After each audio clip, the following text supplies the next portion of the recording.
Hey guys, how's it going? It's your boy Gazza9919 here, and what we're going to be doing today is a review on my Mark 2.5 Vauxhall Zafira. And what I mean by 2.5 is it is the facelift edition. The facelift edition on these was from about 2009, and the one of the distinctive sort of features is the headlights and the tail lights. What I mean by that is obviously we've got sort of a shadowing around the headlight, and I'm quite sure that the pre-facelift didn't actually have the sort of darker shadowing. The differences with the tail light is the fact that this bit's silver, and on the pre-facelift it's just all one red unit here. This one in particular is the 1.8 petrol version. Personally, I think this 1.8 is the sort of best of both worlds. It's not too sluggish, but at the same time it's not too thirsty on MPG. If I had a choice in the showroom which one to choose, it would either be the 1.8 petrol or the 1.9 diesel. Now, Zafiras of this sort of age are getting on a bit now. 2011 seems to be quite a while away in comparison to what it once used to be, and for that reason you can pick a decent one up now for about £2,000 or £3,000. So it's quite decent, and you get a lot of car for your money. For a start, you get these sort of convincing fake alloys. And the reason I call them fake is obviously because it's sort of a plastic trim on the outside, and then it's like a fake alloy steel wheel behind. But I must confess, I do like it, and I do think it looks quite smart still. It don't look too tacky, and it don't look too, like, I don't know, obvious that it's a plastic trim. Something that you should make sure you do when you buy one of these is check for recall paperwork, because of the issue where these like to spontaneously combust at some point. You want to make sure you got the paperwork and make sure the job's been done properly by Vauxhall. I've heard there's more than one recall, but either way you want to make sure there's some sort of recall paperwork saying that Vauxhall have looked into the issue with the car. So let's head inside and let's see what the interior is like.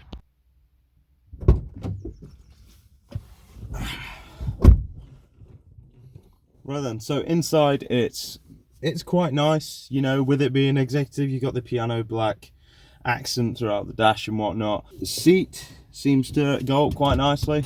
Literally, this thing will take me to the heavens. It goes up that high, and we'll keep going.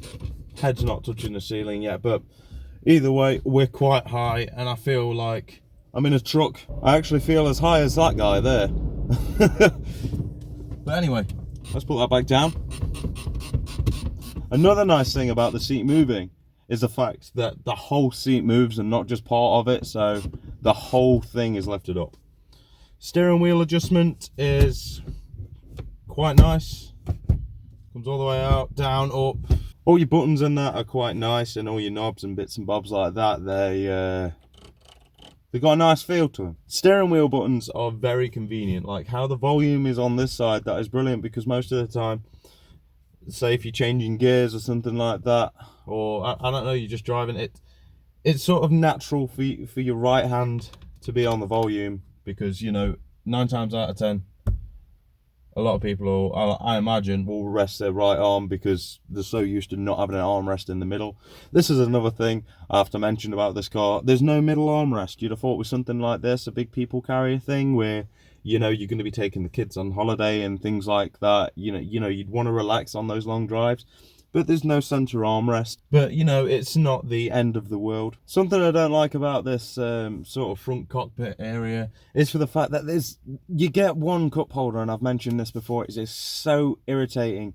You get one cup holder and it's in the most inconvenient place ever, right where the handbrake is, in the middle of the Thunderbird style handbrake. With that, you would think obviously you get some more cup holders in the glove box, but there's nothing in the glove box except for a nice little light, so if you open it in the dark you can see what you're grabbing out.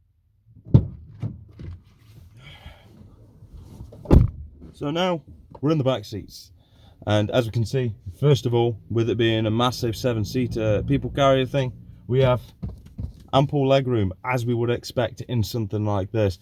And even when the seats are all the way back, you still have plenty of legroom, which is rather nice. You feel quite high up in these back seats as well. I've noticed these are a lot higher than the front seat. It just feels open more than anything. Now, looking at the roof, there's plenty of head height, whether I'm back relaxed like this or I'm all the way forward and straight up. We also have a light back here, which is rather nice. We can have it set to when the doors open, or permanently on or permanently off, as usual. Now, the great thing about these back seats is that you can adjust them. So for example, if I'm not 100% comfortable and I feel too laid back, we can pull it forward slightly to here. We could have it all the way here, up straight, if that's how you want to sit. Or we could also have it, one second, here. So it's not all the way back, but it's sort of like normal rear seat positioning. Also, with this, is brilliant. This middle bit can also drop down. And in here, we get more cup holders than the peasant front seat passengers. We get a little storage section for your phone or your iPad or whatever your back seat passengers are going to have on them, and then a bit of change as well, just so they can pay your fuel bill for giving them a lift. Another thing with this, and I kind of like, is the fact that it's got vents for the rear seat passengers. It's quite nice, so it generates heat throughout the whole car quicker, so it's not just relying on those front vents to do all the work. So I've got them here, and the little storage compartment. And I've always wondered what this bit is. I've always wondered if it's like a power outlet or not. But I imagine it's in some models, or at some point in this car's life, maybe it's had a power outlet in there.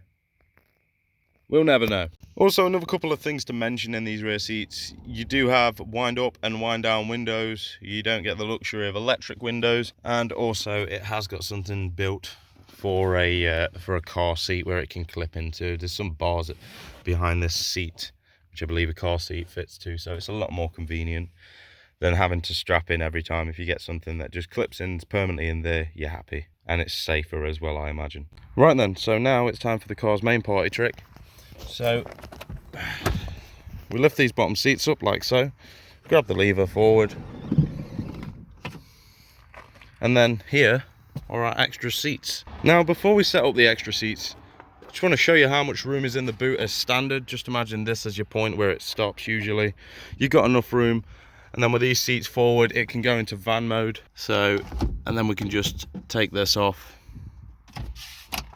and we can put that there or something for the time being, but we're not going to, because we are going to put the rear seats up. So for this, we pull this little cloth thing up, and this folds up quite nicely. And then we make sure we clear the area so our safety essential items are out the way. Then we've got the handles here. You simply just pull, it folds around, and you just lock it into the slot there. And there you go, there's one seat. And there's two seats. And then this conveniently can just fold away in here. And also this thing can just slot in these holes here.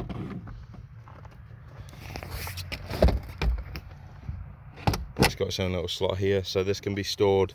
And then we've only got enough boot space for essential items, such as a fire extinguisher in case you haven't had the recall letter, and a first aid kit. But also another good thing to mention while we are back here is you get a nice power outlet, and you get these little nifty storage bits. So now we are back here, there is no leg room. This is with the passengers sat normally. My knee is pushing here against the back of the seat, and it's pushing me backwards. So if you are claustrophobic, this isn't the place for you. But on the plus side of things, we can just move the middle seats out of the way completely, have it in what most people know it as is limo mode, and we've got all the leg space in the world. You can even stretch out. Look at that, look at all that leg room. Features to note back here in the back seats, as I like to call them, is obviously you've got a light, which is quite handy, not just for back seat passengers, but it's also convenient for when you need to go into the boot or something like that. So that's quite a good one. Also, I do like this the feel of the roof lining. It feels cushioned, quite nice, and I don't know, it just feels like some space age material. Now another thing to note is a lot of the time these seats aren't going to be occupied, these 7 seats. So you know, you've got a nice storage bit for your seatbelt here that simply pops out, and you're also, it keeps these nice and tucked away. These seat belts down here is like a little plastic covery bit, and the seat belt simply raises up there, and then you can plug yourself in. Now a nice little feature I do like back here it's the cup holders. And I know it's something small, but you can fit like a can of pop in there or something, and you don't feel like a complete peasant being sat in the backpack. I think another thing I really do like as well, that they've thought this through, that if you do have rear seat passengers, you've got airbags there. Like, with extra seats like this, you wouldn't imagine that you'd have any airbags for yourself, but they've given you airbags. Anyway, I think that's enough about the interior and the exterior looks of the car. Let's get in the driver's seat, let's put these seats back down, and let's go for a drive. Now, there's something that weighs 2 ton, and there's only a 1.8 litre engine. You'd think it wouldn't do much with itself, but actually, it does feel like it wants to go once you get going down the B roads, and it is quite fun. And even on the motorways, it actually feels quite nice, and it just feels nice to cruise. But say if you ain't got the kids in, you want to knock it down a couple of gears, you can proper feed it into the corners, and it wants more. It goes, it really does. And then it comes down to, you know, your 30 zones where it's just nice and civilized. And it's happy, it really is happy. And another thing about this car, and I've had it recently because obviously I've moved house, is when it's fully loaded and you've got a load of stuff in the back and you've got it in van mode and that, you don't notice the difference because it still wants to go and it still gives you that pull. And I think the great thing about these as well has got to be the fact that it's honestly so cheap on insurance. And you know, as somewhat of a young person at the age of 24, I like to consider myself a young person anyway, like it's just one of the best decisions I've made getting one of these, because it really does, just, you can have so much fun.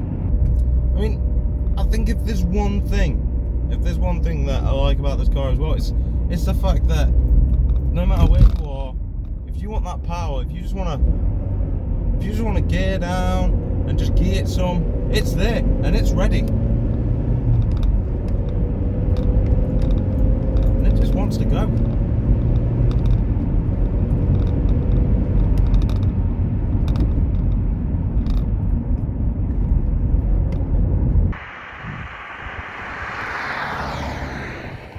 Right then guys, so that is it for this review. I hope you did enjoy it. If you did, please don't forget to like, subscribe, maybe even hit that bell icon for notifications on future uploads. But until the next time guys, peace.